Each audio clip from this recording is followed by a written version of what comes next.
Merci beaucoup Alicia d'avoir accepté mon invitation pour un peu faire ce retour d'expérience avec moi. Je t'ai accompagné il y a quelques mois pour faire l'acquisition de tes premiers appartements. Tout à fait. On a démarré ensemble une stratégie d'investissement.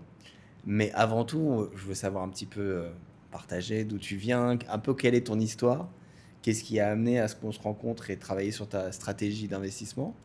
Donc voilà, ça fait combien de temps que tu vis à Dubaï, toi? Ça fait 3 ans que je vis à Dubaï maintenant. Je viens du sud de la France, je viens de Monaco. Ok. De par mon parcours professionnel, j'ai été amenée à beaucoup voyager, à vivre dans plusieurs pays différents. Et juste pour nous dire, tu es dans quel domaine? Comment tu arrives à voyager comme ça aussi facilement? J'ai voyagé de par mes expériences professionnelles, donc j'ai un background en relations publiques et marketing. Donc en Angleterre, je travaillais dans le domaine des relations publiques dans une agence. Ensuite, avec le Covid, je me suis lancée dans l'auto-entrepreneuriat. Ok. J'ai lancé une marque de vêtements et avec une amie, on s'est lancé juste avant le Covid dans la création une application de voyage. Donc c'est pas bien tombé, mais on s'est dit qu'on allait quand Pendant le même Covid, ouais. continuer. Ouais. Donc on a fait ça pendant 2 ans, on n'a pas eu les résultats qu'on espérait. Mhm. On s'est ensuite redirigé vers quelque chose d'autre et j'ai eu une opportunité de travail au Qatar. Donc je suis partie au Qatar, c'était l'année de la Coupe du Monde. Donc je suis retournée dans le corporate. Et à partir de là, une autre opportunité de retour dans les relations publiques, mais Mhm. ici à Dubaï. Donc ça m'a permis de voyager. Et là, depuis quelques mois, je me suis lancée en freelance. Ok. Donc, je faisais du business développement, du conseil pour certaines entreprises. Et là, je me lance dans un nouveau projet de création et gestion de communautés pour les entrepreneurs, les startups. Magnifique. Quel parcours. Pour revenir un petit peu à l'immobilier, l'investissement, bah, tu as beaucoup voyagé. Qu'est-ce qui a fait que tu t'es dit c'est le moment aujourd'hui? Est-ce que c'est quelque chose qui était dans ton esprit depuis longtemps? Pas du tout. Ah. J'ai jamais réellement pensé. Enfin, j'y pensais plus pour un investissement personnel. Parce Mhm. que souvent, on a cette mentalité de, au lieu de gaspiller l'argent dans un loyer, Hmm. achète un bien si tu peux. Au moins, tu Personnel, jettes c'est-à-dire que tu habites dedans. oui, Pour exactement. ton usage Pour mon personnel. usage Ok. personnel, Ok. exactement. Au lieu de jeter l'argent par les fenêtres, etc. Et c'est vrai que j'avais cette mentalité. Mais comme je bouge beaucoup, avant de trouver un lieu où je veux être, où je veux créer cette stabilité, Mhm. je pensais que c'était pas tout de suite pas le moment. Et ça m'est venu en fait en travaillant pour mon ancien employeur ici à Dubaï, Hmm. qui était un investisseur. Et il n'investissait pas forcément dans l'immobilier, mais c'est vrai que j'ai eu pas mal de conversations avec lui pour essayer de comprendre lui et d'avoir son avis à lui sur est-ce que tu me conseilles maintenant que je suis à Dubaï, parce que les loyers peuvent être assez élevés, est-ce que tu me conseilles d'investir dans un appartement, oui ou non? Et c'est vrai qu'il m'a fait voir les choses différemment en me disant que en fait ça dépend de beaucoup de facteurs. Ok. Si cet argent je l'ai en cash et que je veux le laisser travailler ou investir dans autre chose ou acheter un appartement comme Hmm. investissement, c'est peut-être plus intelligent et sur le long terme, l'argent que je vais mettre dans le loyer, bah, ça me reviendra moins cher que de comment dire de payer Ton mon crédit. crédit, voilà, pour un appartement dans lequel je Hmm. vais vivre. D'autant plus que je vis à Dubaï, mais me connaissant, je ne pense pas y rester. Oui, tu veux être mobile. Toi, tu veux Voilà. ne pas trop Donc, avoir d'attaches qui te exactement. bloquent, en fait. Donc, c'est cette conversation-là que j'ai eue il y a à peu près 3 4 ans, Ok. où j'ai commencé à penser, à m'y intéresser et à penser différemment sur l'investissement immobilier.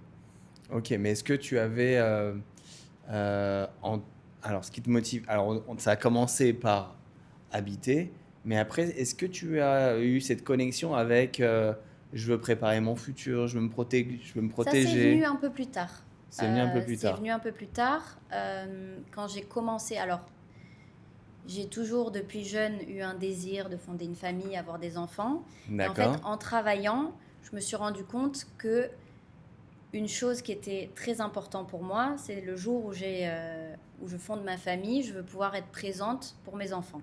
Ok. Évidemment, être présente pour mes enfants, sachant que j'aime l'auto-entrepreneuriat. Je ne sais pas dans quelle situation je serai le jour où j'aurai des enfants. Il faut que j'ai que je m'assure d'avoir des revenus si je ne suis pas dans un endroit, par exemple même à Dubaï, où je peux bénéficier de... Ouais, je comprends. comment ça s'appelle en français? D'assurance, Maternity leave. maternity leave, ouais, voilà, de congé Congé maternité. maternité comme on peut en bénéficier Ouais. dans les pays d'Europe. Mhm. Donc ça m'a beaucoup travaillé. C'est là où je me suis dit, bon, il faut faire quelque chose parce que ma priorité, ce sera... ça ne veut pas dire que je veux complètement arrêter de travailler, mais ce sera mes enfants, ma famille. Et comment je fais à garder le même train de vie que j'ai en travaillant, mais pouvant être présente pour mes enfants. Ah, et mais c'est ça- là où j'ai commencé à m'intéresser aux différentes solutions d'investissement, à l'investissement immobilier. Donc c'est un peu un instinct de futur maternel comme Tout à que fait. tu te projettes en disant, pour moi, je sais bosser, je suis une entrepreneuse, mais le jour où je vais entreprendre ma famille, je veux être à fond Voilà, et libre. Donc il y a un côté de liberté. voilà. Parce que ouais, c'est un peu créer une sorte de liberté financière qui va te permettre de vraiment te consacrer aux choses qui sont importantes pour toi. Exactement. Que, Et de ok. pouvoir être où je veux, quand je veux. Et c'est marrant que tu me dises ça, parce que l'immobilier, moi je le vois, ça fait longtemps que je fais de l'immobilier, ça fait une vingtaine d'années. Bon, on avait tendance à considérer l'immobilier comme quelque chose de très local. Oui, C'est-à-dire que moi, quand j'ai démarré l'immobilier, quelqu'un qui grandissait à Nice, il achetait à Nice, quelqu'un qui grandissait à Paris, il achetait à Paris. Mais aujourd'hui, ça s'est complètement ouvert. On comprend toujours pourquoi c'est intéressant d'investir dans l'immobilier, mais on cherche le meilleur endroit qui va nous permettre d'être libre, ouais. de pouvoir avoir son bien quelque part et bénéficier des avantages de l'immobilier où que nous soyons dans le monde. Tout à fait. Donc, ok. Alors, maintenant, une question. Ok, tu as décidé, tu sentais que tu avais l'instinct maternel qui commençait à venir et protéger ta future famille. Mais qu'est-ce qui t'a fait passer le pas aux Émirats et à Dubaï? Je pense que c'est l'année dernière, parce que évidemment, bon, je pense que maintenant les choses ont un petit peu changé, mais c'est vrai qu'à Dubaï, il y a cette loi de prendre un appartement qu'on doit payer 1 an à l'avance. Bon, il y a ces histoires de, on peut payer en plusieurs chèques, etc. Mais c'est vrai que À la à la location, location. on paye. Voilà. Oui, à Dubaï, on paye en avance son loyer. Exactement. Du coup, c'est vrai que quand j'en discutais avec mes parents autour de moi, je devais changer d'appartement et j'étais un petit peu en train de regarder où est-ce que je voulais vivre, quels étaient les prix, quel était mon budget. Et la première réaction aussi de mes parents était bah, pourquoi tu n'achètes pas? Vu que tu comptes y rester quelques années, pourquoi tu n'achètes pas au lieu de louer encore? Et D'ailleurs, quand on s'est rencontrés, je crois que tu cherchais un appartement oui, pour habiter à la base. pour habiter, exactement. Ouais, Donc c'est c'est ça. parti de ça. J'avais les deux options où j'hésitais entre l'achat pour moi-même ou l'achat pour investissement. Et je pense que c'est à partir de notre discussion où j'ai pris la décision d'investir comme un investissement. Comme un pur investissement qui voilà. allait te rapporter une rente, entre guillemets. Exactement. D'autant plus que j'ai un peu des goûts de luxe. Donc si c'était un appartement pour moi, à ce moment-là, j'avais pas le budget C'est pour ça. acheter quelque chose qui me convenait. Oui, ce qu'on a réussi à faire, c'est faire le bon compromis. Parce qu'aujourd'hui, tu habites à Creek, Oui, qui est un quartier assez prestigieux de Dubaï, on peut le dire, oui. avec tous les commerces de proximité, etc. Toi, c'est vraiment ce qui te plaît. Oui.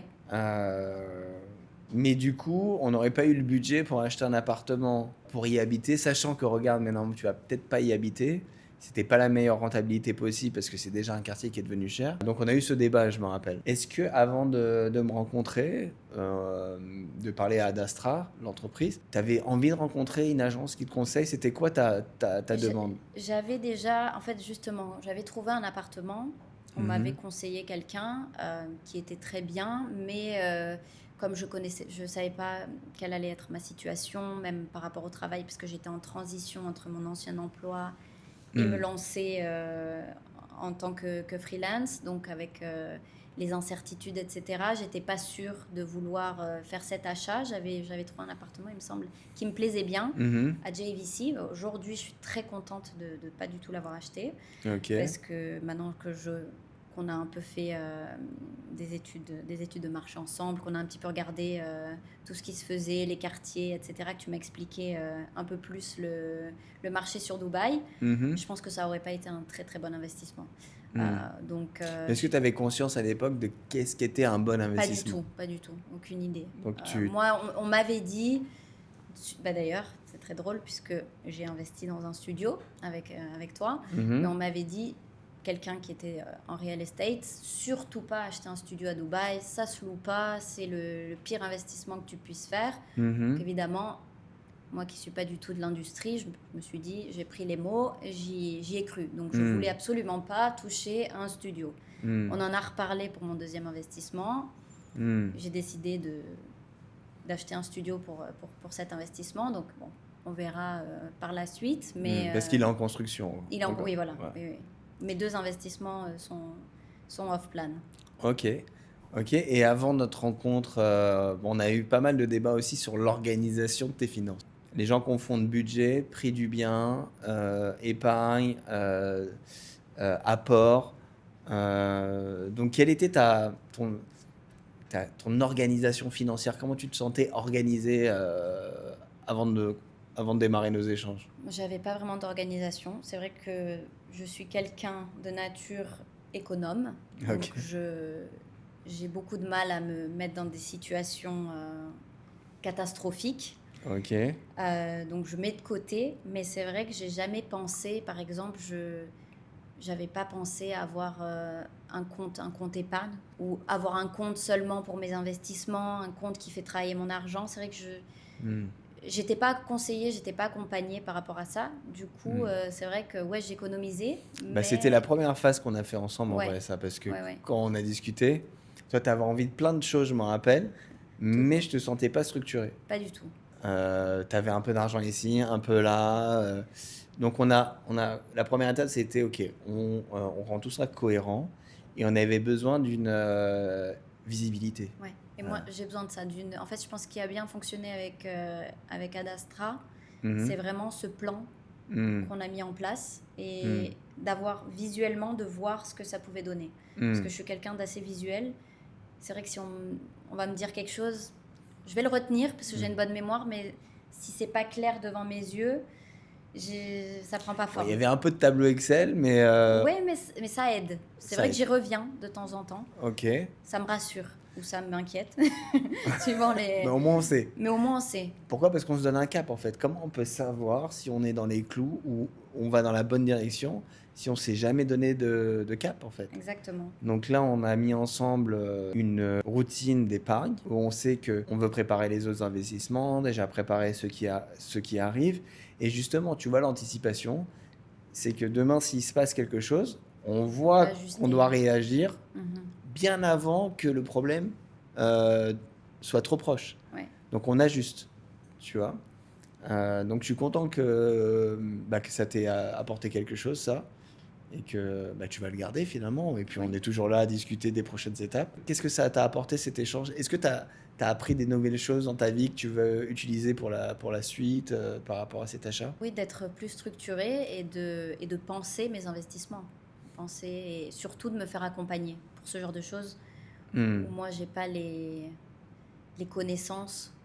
Je préfère être accompagnée par quelqu'un qui s'y connaît, mais également parce que je sais que c'est le problème pour moi qui est à Dubaï, c'est qu'il y a beaucoup de bruit. Il y a Ouais, c'est vrai. beaucoup. En fait, c'est là, c'est vraiment faire confiance et je pense que le fait qu'on ait, bon, déjà que j'ai eu une introduction par quelqu'un, par une connaissance, enfin, ça a été Mhm. une connaissance à moi, donc ça aide. Mais je suis quelqu'un aussi qui marche beaucoup au feeling et j'ai eu un bon feeling. Le fait qu'on puisse échanger aussi en français, Ok.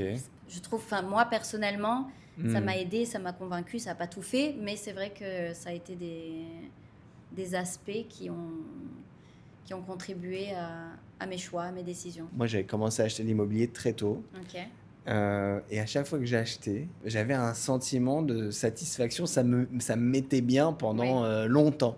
ok, Et moi, je vois différentes réactions avec les ok. clients. T'as des clients qui sont plutôt, ils ont acheté, est-ce que j'ai fait le bon choix, est-ce que je suis bien, Ouais, ouais, ouais, etc. ouais. Euh, alors, toi, quand tu as signé, voilà, je vais acheter, etc., quelle sensation tu as eu? Pour moi, je pense que c'est un roller coaster Ok, d'émotions. C'est-à-dire qu'évidemment, il y a de la fierté ok. parce que je ne sais pas quel est l'âge moyen d'une personne qui achète son premier appartement. 37 ans. Voilà, magnifique, j'en ai 32. Je Ah, sais que je voilà, ne les fais t'es pas, en avance. mais j'ai 32 ans. C'est vrai qu'il y a aussi, souvent, on associe voilà, tout ce qui est achat d'appartement peut-être plus aux hommes qu'aux femmes. ou en couple, parce qu'évidemment, c'est plus simple d'acheter à deux que d'acheter en tant que jeune femme toute seule. Mhm. Donc il y a ce côté de fierté, d'excitation, et évidemment, bon, tu le sais, je suis passée aussi par les inquiétudes, les petits pics de stress par rapport au crédit, par rapport au est-ce que c'est le bon choix. Comme j'ai dit, même si je fais confiance, c'est vrai que comme on entend beaucoup d'histoires avec d'autres real estate agents sur Mhm. Dubaï, plein d'histoires qui peuvent faire peur, surtout pour les off-plan. Mhm. Parfois, on nous dit que c'est un petit peu, enfin qu'il y en a qui n'ont pas été terminés, qu'il faut faire attention. Il y a tellement de bruit autour Mhm. que parfois les doutes viennent. Mais c'est vrai qu'à chaque fois, j'ai toujours eu une conversation avec toi, j'ai toujours été rassurée Mhm. et j'en ai acheté un deuxième. Donc, je pense que ça veut tout dire. C'est le début d'une longue histoire d'investisseuse. J'espère. Donc, est-ce Touche que... du bois. Ouais, ça c'est sûr. Je m'en occupe. Hein, on continue. De toute façon, on essaie de se parler souvent, on se prend des news. Et ce qui est super, c'est que voilà, au-delà de l'aspect investissement, bah, on se donne des contacts, Oui, bien on sûr. s'entraide dans différents domaines, on ouvre nos réseaux. C'est ça qui est super. C'est vraiment important pour moi que mes clients soient pas que des clients, ça devienne des personnes de mon entourage en fait. Parce que l'objectif, c'est qu'on fasse un parcours ensemble. Ouais. Et que C'est demain, pas tu me juste une dis, vente et... demain, tu me dises, on s'est mariés, félicitations, qu'est-ce qu'on fait? Et moi, j'aimerais accompagner après la famille, tu vois, où on va aller vivre dans un autre pays, qu'est-ce qu'on fait de Dubaï, peut-être qu'on peut. En fait, poser ces questions tout seul, c'est compliqué. Oui. C'est compliqué. Donc, ce que je vois, ce que font les clients en général, c'est qu'ils font du très, très simple. Je parle pas de risque, mais ils font moins que ce qu'ils auraient pu faire. Et en fait, ce qu'on demande surtout quand on est jeune, c'est le moment où il faut faire en sorte de construire son patrimoine pour ne plus avoir à dépendre de son travail. Ok, donc tu as ce petit côté obscène, ça c'est normal. Mais après, quand tu vas voir que ça va bien se passer, on me dit souvent, on apprend en faisant en fait. Exactement. Donc Exactement. premier bien, deuxième bien, troisième bien, on sait qu'on s'ajuste. Et plus on avance dans le patrimoine, plus c'est facile. Parce que regarde, quand tes 2 appartements seront livrés, là aujourd'hui, tout dépend de ta capacité de travail. Mais demain, tu vas avoir 2 biens avec un loyer plus important que le crédit. Ouais. Donc tu vas pouvoir rajouter de la capacité d'épargne sur ce que tu mets déjà aujourd'hui. Demain, il y a besoin de quoi que ce soit, on a des biens, on peut en vendre un, on a des cartes en main. Donc là, tu en as 2. Déjà, tu as 2 cartes en main. Demain, je te souhaite ton projet cartonné, tu vas faire du chiffre d'affaires, on achète un troisième. Plus tu avances, plus tu te mets en fait dans une situation où c'est toi qui as le pouvoir en fait. Donc tu peux jouer la carte studio, la carte one bedroom, la carte de celui qu'on a acheté à JVC, l'autre qu'on va acheter là-bas, etc. Le plus dur en fait, c'est comme beaucoup de choses, c'est ça qui rend un peu le côté, la montagne difficile. C'est que moi je vais te dire, j'ai acheté beaucoup de biens dans ma vie. Bon, le plus dur, ça a été mon premier bien. Ça a été le plus dur parce que je connaissais pas comment parler aux banques. J'étais jeune, j'avais 18 ans. Et une banque qui voit débarquer un petit jeune pour dire je veux un prêt, bah oui, mais tu travailles, bah non, j'ai 18 ans, je suis étudiant, bah ouais, comment on va te donner un prêt? Et oui, le fait d'avoir compris ce mécanisme et que ça s'est bien passé, que j'ai voulu acheter une deuxième place de parking, puis une petite chambre de service à Paris, ça te forge un petit peu le côté, tu deviens plus expert en fait. Donc l'idée, c'est de pas s'arrêter là, de se dire, t'as fait le plus dur. Bah oui. Fait le plus dur. La seule chose, c'est de rester. Euh, alors, je perds mon français. Consistent. Stable, régulier. Ouais, même De moi. continuer régulièrement à mettre la capacité d'épargne comme on l'a prévu. Et de se dire, bien anticiper s'il y a des changements de vie. Ouais. Comment on va faire, combien de temps j'ai devant moi, quelle solution on prend. Et l'idée, c'est toujours progresser. Toujours progresser et jamais se mettre en risque. Ok. Quand je dis en risque, c'est de se retrouver dans une situation où il n'y a pas de porte de sortie. C'est pour ça qu'on discutait de la résidence principale, tu te rappelles? Oui. Et on se disait, si tu achètes ta résidence principale et que tu vis dedans, Et qu'il se passe quoi que ce soit. et qu'il se passe quoi que ce soit, tu n'as pas de porte de sortie. Tu as besoin de 300 000 dirhams, tu vas pas vendre la cuisine pour voir. Là, on a 2 apparts, demain, tu as besoin d'un peu d'argent, on en vend un des deux, ou ça peut être une bonne opportunité. Tu peux me dire, Gary, là, je rentre dans une start-up incroyable, je veux lancer ma boîte. On vend le studio, tu mets dans ta boîte, on a toujours un autre qui tourne.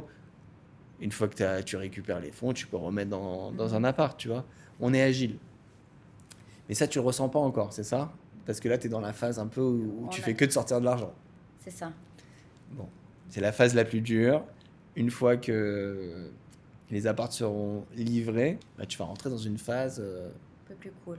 un peu plus cool, avec les loyers qui tombent. J'ai hâte, hein.